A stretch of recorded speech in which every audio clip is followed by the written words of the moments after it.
welcome to my channel. Subscribe, listen, and enjoy my stories every day. The early morning light spills over the quiet streets as I drive Julia to the hospital. Today is not just another day, it's the day I'm giving a part of myself to save her. The car ride is silent, punctuated only by the soft hum of the engine and Julia's occasional coughs. She looks fragile, wrapped in her coat, gazing out the window with a faraway look in her eyes. "We're almost there," I say, reaching over to squeeze her hand. She turns to smile at me, her eyes glossy. "Thank you, Alex. I don't know how to." Her voice trails off, choked by emotion. "You don't need to thank me," I reply firmly. "We're in this together, right?" She nods, squeezing my hand back as we pull into the hospital parking lot. The walk to the transplant ward is a blur of white walls and antiseptic smells. Nurses pass by, offering polite smiles and nods. Then we meet Dr. Marshall, the attending physician, who's been handling Julia's case. "Mr. and Mrs. Reynolds, good morning. We're ready for you," Dr. Marshall says, his voice calm and reassuring. He's a tall man, confident, with a steady gaze that seems to miss nothing. I dislike him immediately, irrationally, perhaps, because of the easy way he stands too close to Julia while discussing the procedure. The hours tick by in a tension-filled waiting room as Julia undergoes surgery. I'm alone with my thoughts, the weight of what I've done, what I'm doing, settling in. I gave her a part of me, a literal piece of myself. It's a gesture of love so profound I can't fully grasp it, and yet, it feels right. Finally, Dr. Marshall emerges, his surgical cap and mask now absent, revealing a tired smile. The transplant was a success. Julia is stable and recovering. You can see her soon. Relief washes over me in an overwhelming wave. "Thank you, doctor," I manage, my voice hoarse. The days that follow are a mix of hospital visits and cautious optimism. Julia's recovery is slow but steady, and our life seems poised to resume its normal course. However, something changes. Whispered phone calls, late returns from supposed physiotherapy sessions, and an unfamiliar detachment in Julia's demeanor grow more frequent. One afternoon, I arrive at the hospital earlier than usual, a bouquet of her favorite lilies in hand. I want to surprise her, maybe even sit with her while she has her checkup with Dr. Marshall. As I near his office, the muted sounds of laughter halt my steps. Curiosity piqued, I pause by the door, which is ajar. The laughter isn't Julia's, I know her laughter, and this is different. It's lighter, freer. A cold knot forms in my stomach as I push the door open slightly, just enough to peer inside. There, in a compromising embrace, are Julia and Dr. Marshall. The flowers slip from my numb fingers, thudding silently against the plush carpet. Neither notices. The betrayal slices through me sharper than any scalpel. I stumble back, the corridor spinning around me as I make my way out of the hospital. The drive home is a blur of red lights and honking horns, my mind replaying the scene over and over. Sitting in the dark living room, I resolve to confront her, to unravel the deceit. But not tonight. Tonight, I grieve for the life I thought we had, for the love I thought was mine. The chapter closes as I sit alone, the echoes of my sacrifice mocking me in the quiet of our once shared home. The stage is set, the characters introduced, and the betrayal laid bare. The intrigue of what comes next promises to thicken like blood in the water. The sun has barely risen when I make my decision.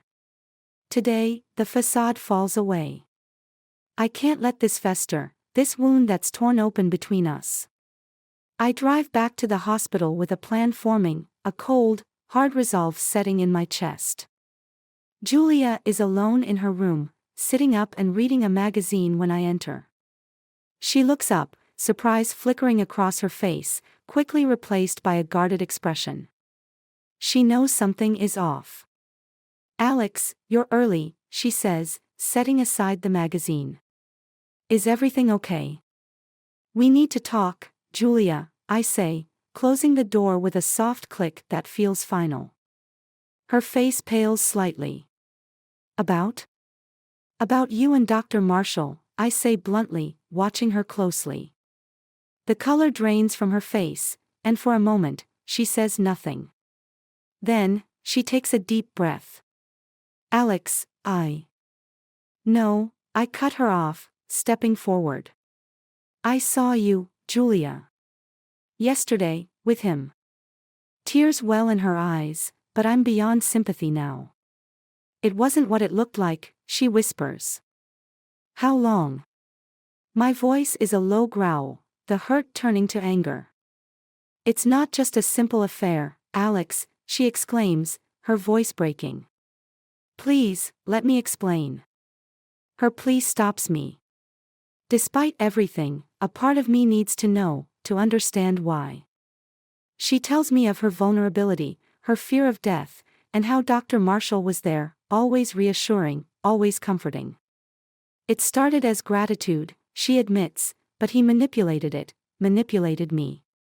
When I realized, it was too late. The door bursts open and my sister, Marie, steps in. She had come to visit, unaware of the storm brewing. Alex? I heard voices. Marie, not now, I say sharply, but Julia beckons her in.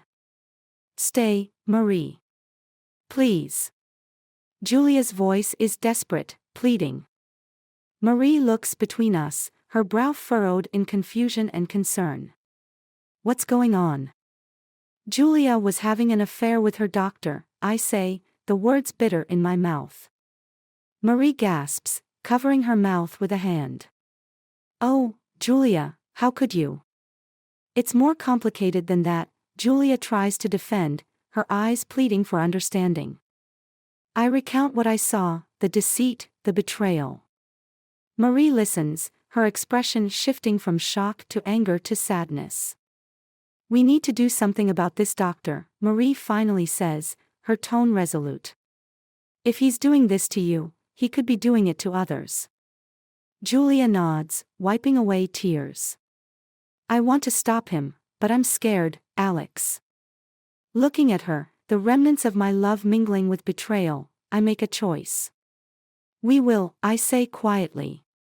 We'll expose him, for what he's done to you, to us. The plan takes shape as we sit together, united by a common enemy. We decide to gather evidence, to expose Dr. Marshall's predatory behavior. It's a risky move, but necessary. As we plot, the door opens again, and Dr. Marshall himself enters, his face a mask of professional concern that doesn't quite reach his eyes. Is everything all right here? He asks, glancing around. No, it's not, I say, standing to face him. We need to talk. About your conduct with your patients. His eyes narrow, a flicker of unease passing over his face. I think you're mistaken, Mr. Reynolds. I'm not, I reply, my voice steely. And we're going to prove it. The chapter ends with tension crackling in the air, promises of confrontation and justice mingling with the lingering pain of betrayal. The stage is set for a deeper dive into the corruption and manipulation lurking beneath the surface. The intrigue deepens, pulling the reader further into the unfolding drama. As Dr. Marshall stands in the doorway, his usual confidence seems to waver under the intensity of our combined gaze. Marie steps forward, her role as my confidant and now co-conspirator solidifying in this moment of crisis. Dr. Marshall, Marie begins, her voice cold, we are aware of what you've been doing. It's not just Julia. We've started talking to others. The doctor's eyes flicker to Julia, searching for betrayal. I think you're confused, he replies, but his voice lacks its usual assurance. No, we're quite clear, I interject. And we're not alone in this. You've made quite a few questionable choices, haven't you? The mention of other cases seems to hit a nerve. Dr. Marshall straightens, his professional mask slipping back into place. I would advise you to be very careful with accusations. You have no proof. But we will, I assert. We're gathering statements, and considering your position, I imagine others will come forward soon. His glance sharpens, calculating. This is a serious accusation. You're threatening my career, my life. It's not a threat. It's a promise, Marie says firmly. We're going to the hospital board. To the police, if we must. The doctor's eyes narrow. You'll regret this, he mutters before turning sharply and leaving the room, his departure leaving a chilling promise hanging in the air. After he's gone, Julia collapses back onto her bed, her face crumpling into tears. I move to comfort her, my anger cooling into protective concern. We'll get through this, I reassure her, though I'm not sure whom I'm trying to convince more, her or myself. Marie pats Julia's hand gently. I'll start reaching out to more people. We need as much evidence as we can gather. As Marie leaves to make some calls, I sit with Julia, the silence between us thick with unsaid words. Finally, she speaks. Alex, I'm so sorry. For everything. It's not just on you, I admit, my voice heavy. We both got caught in something neither of us expected. Over the next few days, Marie and I dive into a whirlwind of activity. We reach out discreetly to other patients and staff who might have noticed irregularities in Dr. Marshall's behavior. Each conversation is a tightrope walk of tact and caution, many ending in dead ends, but a few yielding the hints of corroboration we desperately need. Meanwhile, Julia's health continues to improve, a bittersweet victory as she prepares to leave the hospital, away from the man who betrayed her trust but thrust back into a world where her private pain has become a public battle. One afternoon, as I sit flipping through emails on my laptop, an unexpected name pops up, Linda Hartley. She's a nurse at the hospital and according to the email, she has information but had been afraid to come forward until now. We arrange to meet at a quiet cafe. Linda is a middle-aged woman, her demeanor anxious but determined as she sits across from us. I've seen things, she starts, her voice a whisper. Documents, records that weren't handled right. I think he's been manipulating patient assignments, among other things. Do you have access to these records? Marie asks, her pen poised over her notepad. Linda nods, her eyes darting around nervously. I can get them. It's risky, but I can get them. Anything you can do to help would be crucial, I tell her, feeling the momentum shift. With Linda's promise of evidence, a real sense of hope begins to take root. We part ways with a plan, and as Marie and I head back to the car, I feel the first genuine surge of optimism.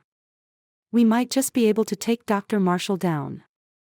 The tension is palpable as we walk into the conference room at the hospital where the board meeting is set to take place. The large oak table is surrounded by members of the hospital's senior management, their faces a mixture of curiosity and concern. Dr. Marshall is there too, sitting rigidly, his gaze fixed on the papers in front of him. Marie squeezes my arm before taking a seat across from me. Linda, the brave nurse, is already here, clutching a folder, our smoking gun. Julia isn't present, this is our battle to fight on her behalf. The head of the board, Dr. Susan Wheeler, calls the meeting to order. We are here to address serious allegations against Dr. Marshall regarding professional misconduct. Mr. Reynolds, you may present your evidence. Marie stands, her voice steady as she begins outlining our findings, citing irregularities and patterns of behavior that suggest manipulation and abuse of power by Dr. Marshall. As she speaks, Linda hands over the documents to Dr. Wheeler, who begins to leaf through them, her brow furrowing deeper with each page. Dr. Marshall interrupts, his tone dismissive. These are outrageous claims based on conjecture and personal vendetta. It's not just conjecture, I interject, standing. We have testimonies and now, evidence from hospital records showing manipulation of patient assignments and inappropriate relationships. The room buzzes with murmurs as Dr. Wheeler holds up a hand for silence. She examines a particularly damning email printout, then fixes her gaze on Dr. Marshall. "This is serious, Dr. Marshall. Can you explain these discrepancies?" His confidence seems to falter as he stammers, I've always acted in the best interests of." "Save it," a new voice interrupts.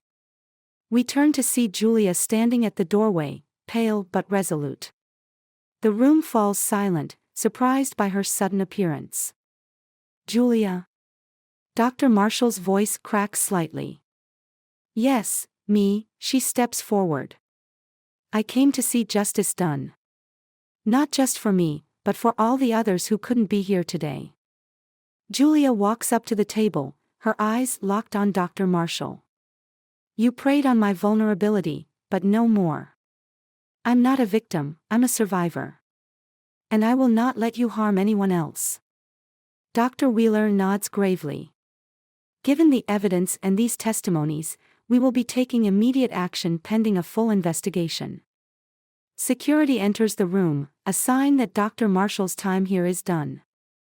As they escort him out, his eyes meet mine, filled with a mix of shock and realization that his manipulations are finally catching up to him.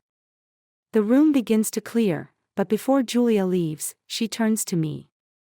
"Alex, Save it," I echo Dr. Marshall's earlier interruption. The pain and betrayal still too fresh, too raw. "We're done here, Julia. I wish you health and maybe someday, happiness. But we are done." She nods, tears glistening in her eyes as she turns and walks away, surrounded by her own battles and a future to rebuild. Marie and I leave together, stepping out into the crisp air. "You okay?" she asks. "Yeah," I sigh, the weight of the past months beginning to lift. "It's over. Or it starts now. I'm not sure which." Marie smiles, a sad yet hopeful expression. "Maybe a bit of both. Let's go get some coffee. You look like you could use it." As we walk down the street, I realize that while the chapter of my life involving Julia and Dr. Marshall is closed, a new one is beginning. A chapter of healing, understanding, and moving forward, armed with the lessons learned from the deepest betrayals. The chapter closes on a note of personal resolution and an open path forward, acknowledging that while some relationships end because of deceit, new beginnings are always possible, born from the ashes of the past.